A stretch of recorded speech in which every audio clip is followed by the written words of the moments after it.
Paramashivoham Om Nithyananda Paramashivoham Om Nithyananda Paramashivoham Om Nithyananda Paramashivoham Om Nithyananda Paramashivoham Om Nithyananda Paramashivoham Om Nithyananda.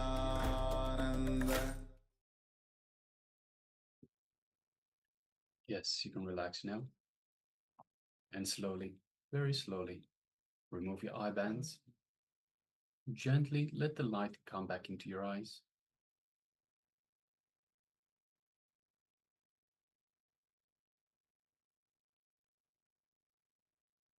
And now take a moment and share with us what was revealed to you in your third eye. What was the image that we displayed for you just now?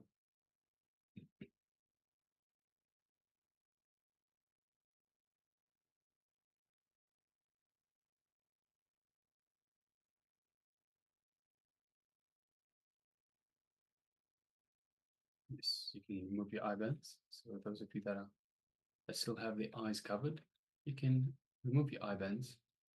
Is Ma wave in me? You can remove events, Ma.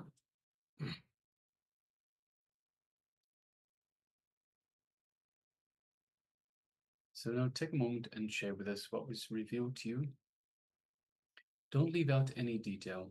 So everything that you experience, everything that you were that you visualized, everything, write it down in the box, in the chat box provided. Even the smallest detail could be very important. So don't leave out any detail, and don't have any self-doubt. Don't engage the mind, because the mind has nothing to do with this power manifestation.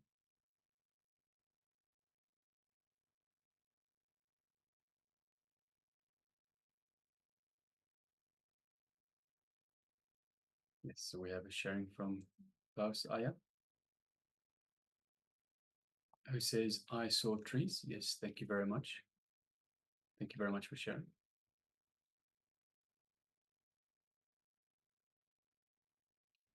All right.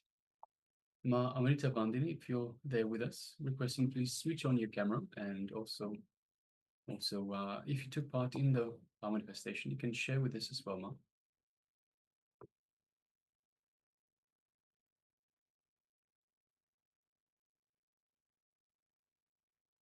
So if participants are still sharing, please continue, please go ahead. Meanwhile, let us get ready for the verification stage.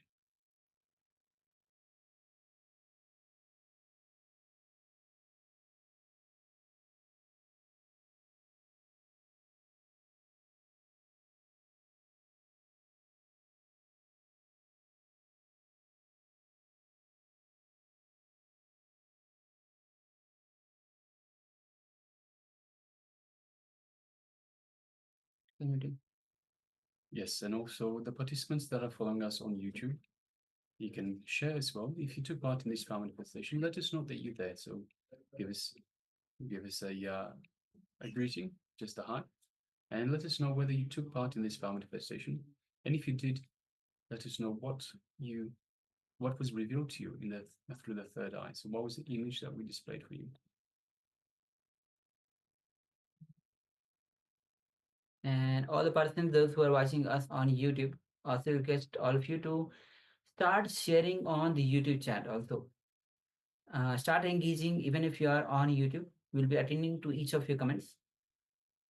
And also we'll be giving you the link to join us via two-way, so that you can join us via two-way and have the better experience of the whole program itself.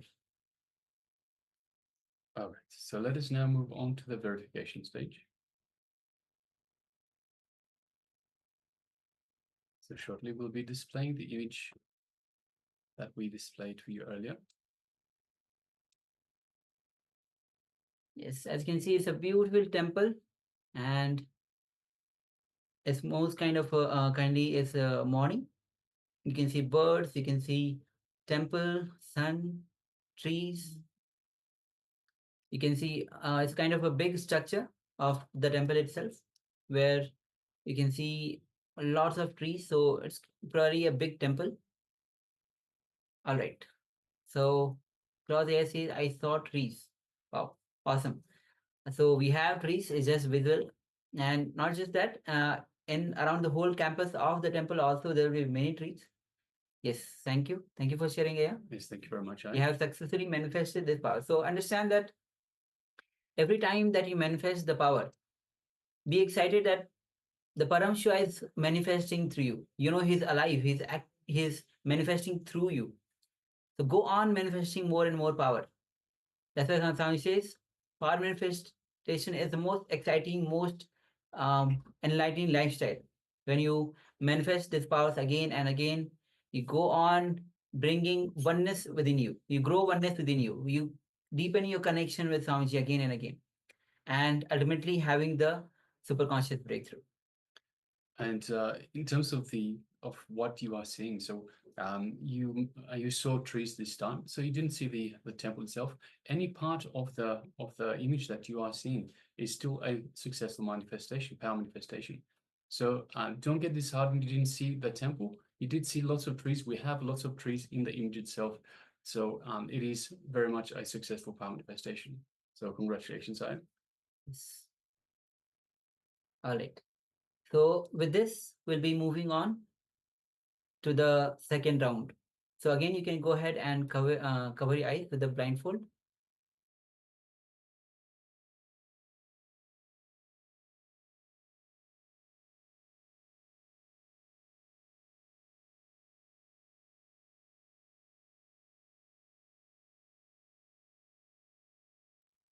Yes, so you can once again cover your eyes with your blindfolds or an eye cover.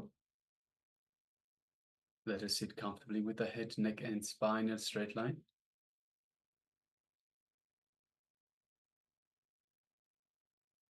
And let us connect to Swamiji in our inner space, which is the Ananda Gandha region below the heart center.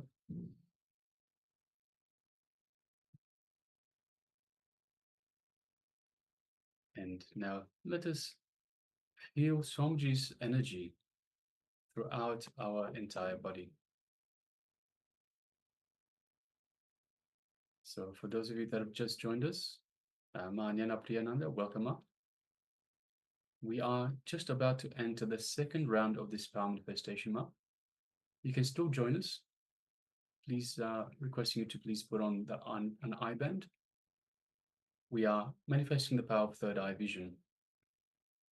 So shortly we will be displaying an image for you.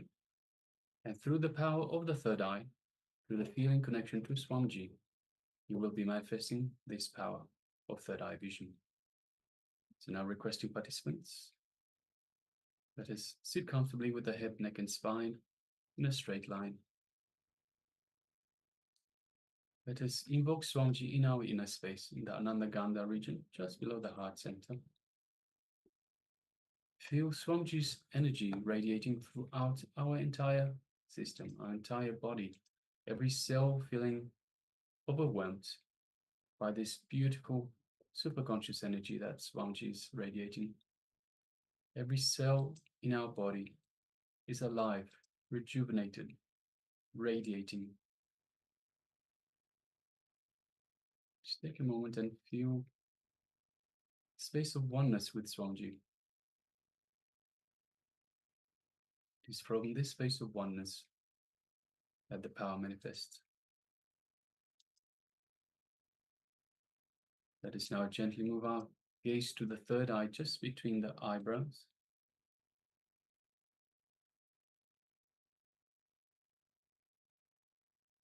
And let us look through our third eye. Visualize Swamiji's third eye in our third eye, thus creating a connection, a cord of energy with Swamiji's third eye.